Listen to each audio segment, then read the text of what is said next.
एक घने जंगलों के बीच लकड़ी और पत्तों से बने एक घर था, जिसमें एक 70 साल का साधु, जिसे लोग बनवासी बाबा कहते थे, वो उस सुनसान जंगल में अकेला रहता था। पूरा जंगल अंधेरे में डूबा हुआ था और सिर्फ झिंगुरों की आवाजें गूंज रही थी। रात का वक्त था और रात गहरी भी हो चुकी थी। बनवासी बाबा अपने चारपाई पे लेटा हुआ था कि अचानक किसी ने दरवाजे को जोर से खटखटाया। साधु की आंख खुल गई। वो घबरा गया कि इस वक्त मेरे घर पर कौन हो सकता है। इस वीरान में तो आज तक कोई नहीं आया। लेकिन फिर दरवाजा जोर जोर से बजने लगा। साधु अपने बिस्तर से उठा और जैसे ही उसने दरवाजा खोला, बाहर का मंजर देखकर वो दंग रह गया। दरवाजे पर एक जवान और बेहद खूबसूरत लड़की खड़ी थी। साधु बस उन्हें देखता ही रह गया और अपनी निगाहें उनसे हटा न सका। थोड़ी देर बाद साधु ने पूछा कि आप कौन हो और इस वक्त इस सुनसान जंगल में क्या कर रही हो। लड़की ने जवाब दिया, मेरा नाम अवंतिका है और मैं विशाखापुरम जा रही थी, लेकिन रात के अंधेरे के कारण मैं रास्ता भटक गई हूँ। मुझे अपने घर में एक रात गुजारने दें। सुबह होते ही मैं रवाना हो जाऊंगी। साधु उन्हें देखकर मदहोश सा हो गया था। उसने कहा, ठीक है, अंदर आ जाओ। अवंतिका झोपड़ी के अंदर गई। साधु ने उन्हें झोपड़ी का एक कोना दिखाते हुए कहा कि वहाँ जाकर सो जाओ। अवंतिका उस झोपड़ी के एक कोने में जाकर लेट गई। दिन भर के थकान के कारण उसे जल्द ही नींद आ गई। रात के आखिरी पहर में अवंतिका को महसूस हुआ कि कोई उसके पास खड़ा है और जैसे ही उसने हल्की सी आंख खोली, उसने देखा कि साधु उसे अजीब नजरों से देख रहा है। अवंतिका डर के मारे उठकर बैठ गई और बोली, आप यहाँ क्या कर रहे हैं? साधु ने कहा, कुछ नहीं, बस ये लालटेन देने आया हूँ, क्योंकि जंगल की रात इतनी गहरी होती है कि अंधेरे में सोना सुरक्षित नहीं होता है। अवंतिका लालटेन अपने पास रखकर दोबारा सो गई। अब लालटेन की हल्की रोशनी उसके चेहरे और कोमल बदन पर पड़ रही थी, जिससे उसकी सुंदरता और भी निखर रही थी। उस अंधेरी झोपड़ी में उसकी खूबसूरती और भी साफ नजर आ रही थी। साधु भी वहीं खड़ा रहा और उसको चाहत भरी नजरों से देखता रहा। सुबह हुई। अवंतिका साधु का शुक्रिया अदा करके जाने लगी तो साधु ने कहा, कहाँ जा रही हो? तुम जवान लड़की हो और विशाखापुरम यहाँ से बहुत दूर है। तुम एक रात और रुक जाओ, मैं तुम्हारे जाने का इंतजाम कर दूंगा। लड़की ने कहा, नहीं, मुझे जाना है। तभी साधु उसके करीब आया और अवंतिका का हाथ पकड़ते हुए बोला कि बस एक रात और रुक जाओ। अवंतिका ने गुस्से से हाथ छुड़ाया और जाने लगी। साधु ने फिर दोहराया कि मैं तुम्हारे जाने का इंतजाम कर दूंगा। लेकिन साधु अब भी उसे अजीब नजरों से ही देख रहा था, जैसे उसके दिल में कोई चाल चल रही हो। अवंतिका उसके बातों में आ गई। अवंतिका ने जब ये सुना कि मैं तुम्हारे जाने का इंतजाम कर दूंगा, तो वो उसकी बातों में आ गई और एक रात और रुकने पर राजी हो गई। सारा दिन साधु उनसे नरमी और मोहब्बत से बातें करता रहा और उन्हें उसी तरह देखता रहा जैसे वह उनके करीब आना चाहता हो। रात हुई। अवंतिका फिर झोपड़ी के उसी कोने में अपने बिस्तर पर लेट गई। साधु भी अपने बिस्तर पर लेट गया। रात के आखिरी पहर में जब सन्नाटा गहरा हो गया था, साधु चुपके से उठा और धीमी कदमों से अवंतिका के करीब गया। वह काफी देर तक उन्हें देखता रहा, फिर वह उसके पास जाकर बैठ गया और कुछ देर बाद साधु नरमी से अवंतिका के माथे पर हाथ फेरना शुरू किया। अचानक अवंतिका की आंख खुल गई और वो हड़बड़ाकर उठ बैठी। क्या हुआ? आप यहाँ क्या कर रहे हो? साधु घबराते हुए बोला, कुछ नहीं, मैं तो बस ये तकिया देने आया था। तुम बिना सिरहाने की सो रही हो, तुम्हारे गर्दन में दर्द हो जाएगा। अवंतिका ने तकिया लिया और नाराजगी से मुंह फेरते हुए कहा, ठीक है, अब जाओ यहाँ से। साधु मन ही मन सोचने लगा कि कल सुबह यह लड़की चली जाएगी। आज मेरे पास आखिरी मौका था, लेकिन वो भी चला गया। उसने खुद से कहा नहीं, फिर उसने कहा नहीं, मैं इसे यूं ही नहीं जाने दूंगा। कोई न कोई जुगाड़ लगाना ही होगा। इन्हीं सोचों में डूबा साधु आखिरकार सो गया। सुबह हुई। अवंतिका जाने लगी। तभी फिर साधु उसके पास आया और कहा, तुम्हें एक रात और रुकना होगा। अवंतिका हैरत से उसकी तरफ देखी और कहा, क्यों, क्या बात है? सब ठीक तो है ना? साधु ने नरम आवाज में कहा, अभी तुम्हारे जाने का कोई इंतजाम नहीं हो पाया। उम्मीद है कल एक काफिला यहाँ से विशाखापुरम की तरफ जाएगा। लड़की ने जब काफिला का नाम सुना तो उन्हें कुछ इत्मीनान हुआ। उन्होंने कहा, चलो ठीक है, कल काफिला के साथ निकल जाऊंगी। आज की रात भी रुक जाती हूँ।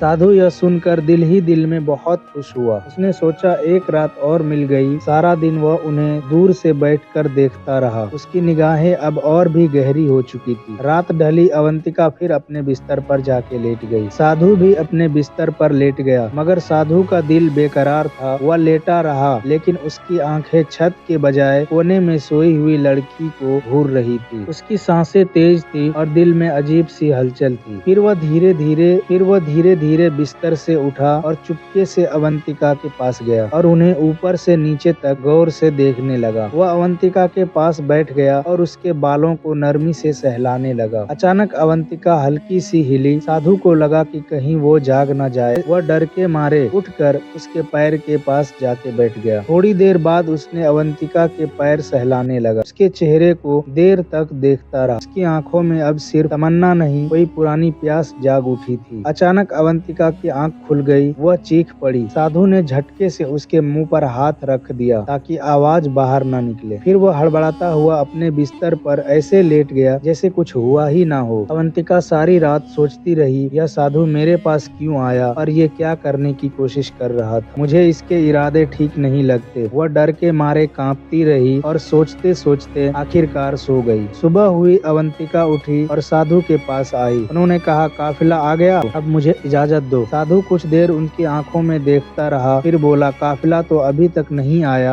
लड़की चौंक गई, मगर तुमने तो कहा था कि काफिला आज आ जाएगा। साधु थकी हुई आवाज में कहा, हाँ आना था, शायद शाम तक आ जाएगा। अवंतिका ने कहा, ठीक है, मैं शाम तक इंतजार कर लेती हूँ। साधु बस सर हिलाया और कुछ न बोला। वह घर के आंगन में बैठा था और दूर से अवंतिका को अजीब नजरों से देख रहा था। अवंतिका ने मन ही मन में कहा, इनकी निगाहें मुझे ठीक नहीं लगती। मुझे जल्द ही यहाँ से निकलना चाहिए। मैं जवान लड़की हूँ और इसके दिल में न जाने क्या चल रहा है। यह रात को मेरे पास भी आया था और मुझे छूने की कोशिश कर रहा था। आज मुझे किसी भी हालत में रात नहीं रुकनी चाहिए। शाम को काफिला आए या न आए, मैं निकल जाऊंगी। साधु अब भी उन्हें दूर से देख रहा था, जैसे कोई शिकारी अपने शिकार पर नजर रखता हो। शाम हुई। अवंतिका साधु के पास आती, उससे पहले साधु खुद उनके पास आ गया। तो उसने कहा, देखो, मुझे लगता है काफिला अब सुबह तक आएगा। उनके पास सामान बहुत होता है, इसीलिए धीरे धीरे चलते हैं। आज की रात भी रुक जाओ। अवंतिका अब झुंझला गई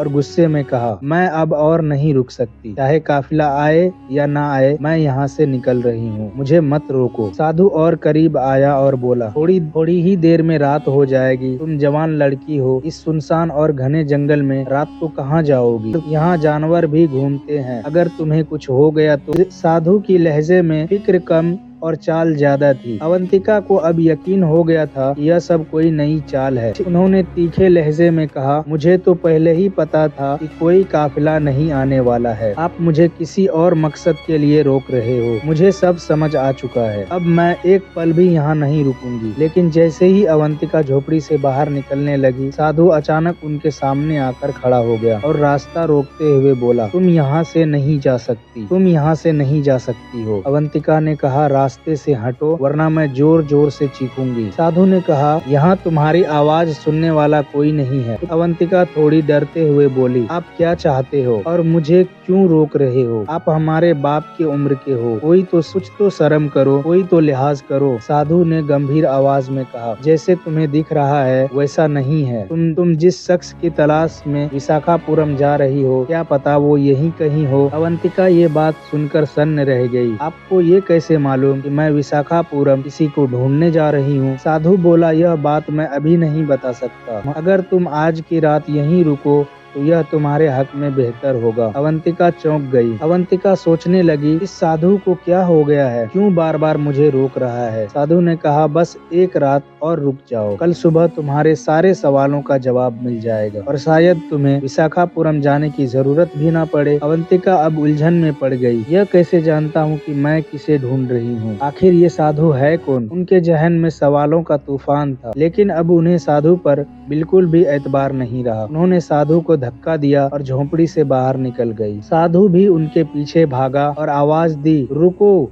सब कुछ बर्बाद हो जाएगा अगर तुम चली गई तो। काफी दूर जाने के बाद अवंतिका थक कर एक जगह बैठ गई। उनका दम फूल रहा था, लेकिन दिल में डर और बेचैनी बाकी थी। तभी अचानक साधु भी हाँफता हुआ उनके करीब आ गया। उसकी सांसें तेज थी, लेकिन लहजा वही रहस्य से भरा हुआ था। मैं आखिरी बार कह रहा हूँ, आज रात मत जाओ। अगर आज की रात मेरे साथ उस घर में रुको तो शायद तुम्हें विशाखापुरम जाने की जरूरत ना पड़े। अवंतिका ने थके हुए लेकिन सख्त अंदाज में पूछा, अगर कोई बात है तो साफ साफ क्यों नहीं बताते हो? साधु ने गहरी सांस ली और कहा, वो बात मैं अभी नहीं बता सकता। अगर मैंने अभी कह दी तो सब कुछ बर्बाद हो जाएगा। मगर मैं इतना बता सकता हूँ, तुम अपने प्रेमी के तलाश में निकली हो। अवंतिका यह सुनकर और भी दंग रह गई। उनकी सांसें एक पल के लिए थम सी गई। हाँ, मैं अपने प्रेमी को ढूंढ रही हूँ। वो कई सालों से लापता है। हमने कई इलाके में ढूंढ लिया। अब विशाखापुरम जा रही हूँ। लेकिन आपको यह सब कैसे मालूम? साधु ने संजीदगी से जवाब दिया, मुझे सब मालूम है, मगर तुम्हें मेरे साथ एक रात गुजारनी होगी, तभी मैं तुम्हारे सारे सवालों का जवाब दे सकूंगा। अवंतिका अब इस शर्त को सुनकर घबरा गई। डर, शक और उलझन उनकी आंखों में साफ नजर आ रही थी। वह सोचने लगी, क्या ये फिर कोई नई चाल है? अब आज रात ये हमारे साथ क्या करने वाला है? साधु वहीं खड़ा रहा, गंभीर और ठहराव से भरा हुआ, उन्हें देख रहा था। कुछ देर सोचने के बाद अवंतिका बोली, ठीक है, चलो एक रात और रुकती हूँ। हाँ, मगर यह आखिरी रात होगी। इसके बाद अगर कोई बात हुई तो मैं कुछ नहीं सुनूंगी। साधु का चेहरा खुशी से खिल उठा। उसकी आंखों में चमक थी, जैसे कोई मंजिल करीब आ रही हो। अवंतिका और साधु वापस घर की तरफ चल पड़े। वह साधु सोच रहा था, आज की रात कितनी मुश्किल से आई है, इस रात को यूं ही नहीं जाने दूंगा। अवंतिका अब बहुत ही चौकस हो चुकी थी। अपने बिस्तर पर लेटी रही, लेकिन उनकी आंखें खुली थी। वह जाग रही थी और हर आहट पर चौकन्ना थी। साधु अपने बिस्तर से उन्हें देख रहा था। रात के आखिरी पहर में जब साधु को लगा कि अब नींद का असर हो रहा है, वह धीरे से उठा और अवंतिका के पास जाकर बैठ गया। वह उसे प्यार भरी नजरों से देखता रहा। फिर अवंतिका का हाथ पकड़ के अपने सीने से लगा लिया। अवंतिका ने एक झटके से हाथ छुड़ाया और गुस्से में मुंह फेर लिया। वह उसके चेहरे को काफी देर तक देखता रहा, फिर उसके माथे पर नरम सा बोसा दिया। अवंतिका चौंक कर हड़बड़ाई और गुस्से में मुंह नीचे कर लिया। साधु भी चुपचाप अपने बिस्तर पर जाके लेट गया। सुबह की पहली किरण झोपड़ी के अंदर आई। अवंतिका जाग गई थी। अवंतिका की नींद खुल गई। उनके चेहरों पर नींद नहीं बल्कि बेचैनी और खौफ का असर साफ दिख रहा था। इस बार उन्होंने बगैर कुछ कहे बिना साधु से पूछे वहां से निकलने का फैसला किया। जैसे ही वो झोपड़ी से बाहर निकलने लगी, उनकी नजर एक कोने में बैठा एक शख्स पर पड़ा। वहाँ एक नौजवान बैठा था, खूबसूरत रोशन चेहरा, साफ सफेद लिबास पहने हुए, मगर उसका चेहरा दूसरी तरफ था। अवंतिका हैरान हो गई। वह उसके पास गई और पूछा, कौन हो तुम? नौजवान ने जब धीरे से अपना चेहरा उनके तरफ मोड़ा तो अवंतिका हक्का बक्का रह गई, जैसे उनके पांव तले जमीन खिसक गई हो। वह जोर जोर से रोने लगी, यह तो मेरा आर्यवर्धन है। वह भागकर उनसे लिपट गई। आंसुओं से उनकी आंखें भर गई। यह पल उनके लिए किसी जादू से कम ना था। अवंतिका ने कांपते हुए पूछा, तुम यहाँ कैसे आए? क्या मैं कोई ख्वाब देख रहा हूँ? आर्यवर्धन ने उन्हें अपने गले से लगाए रखा और धीमे से कहा, नहीं, यह ख्वाब नहीं है, यह हकीकत है। मैं वापस आ गया हूँ। अवंतिका की खुशी की कोई इंतहा ना रही। बरसों से जिसकी तलाश में थी वह आज उनके सामने था। उसने रोते हुए पूछा, तुम इतने दिन कहाँ थे और तुम इस साधु के घर कैसे पहुँचे? वो आदमी मुझे बिल्कुल ठीक नहीं लगा। क्या तुम उसे जानते हो? आर्यवर्धन ने उसकी आंखों में देखा। अब उनकी आंखों में राज नहीं बल्कि राहत थी। उसने कहा, पहले उस साधु को बुला कर लाओ, देखो वो कहाँ है। अवंतिका झोपड़ी के हर कोने में ढूंढने लगी, मगर साधु कहीं नहीं दिखा। वो वापस आई और बोली, वह तो कहीं नहीं है, लगता है जैसे गायब हो गया हो। आर्यवर्धन ने गहरी सांस ली और कहा, साधु कहाँ गया यह तो अब तुम्हें खुद ही समझ आ जाएगा, लेकिन उससे पहले क्या तुम यह नहीं जानना चाहती हो कि मैं इतने साल कहाँ था? अवंतिका बोली, हाँ बताओ ना, तुम कहाँ थे अब तक?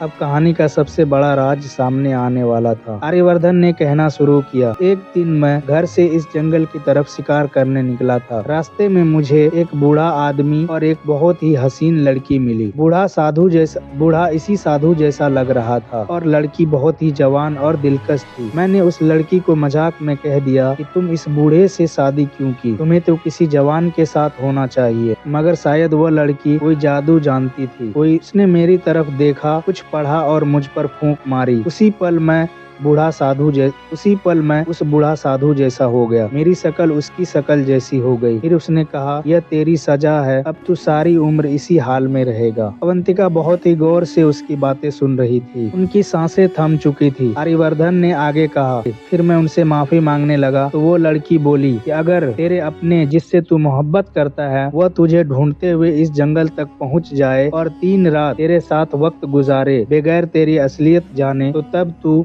अपनी असल शक्ल में लौट पाएगा। और हाँ, एक शर्त ये भी है कि तू खुद अपनी पहचान नहीं बता सकता। अवंतिका थर-थर कांप रही थी। वह कांपती आवाज में पूछा, तो क्या तुम वही साधु थे? आर्यवर्धन ने सर झुकाकर कहा, हाँ मैं वही साधु था। अवंतिका जैसी जम सी गई। उसके आंखों में आंसू भर आए, मगर अब उन आंसुओं में अफसोस और शर्मिंदगी थी। वो भागकर उनके गले से लिपट गई। मुझे माफ कर दो, मैं तुम्हें पहचान नहीं सकी। आर्यवर्धन ने उनके सर पर हाथ फेरते हुए कहा, इसमें तुम्हारा कोई कसूर नहीं है। तुम जानती ही नहीं थी कि मैं तुम्हारा आर्यवर्धन हूँ। तुम्हारा दिल सच्चा था, नियत पाक थी और इसी सच्चाई ने मेरी सजा को तोड़ ढाला।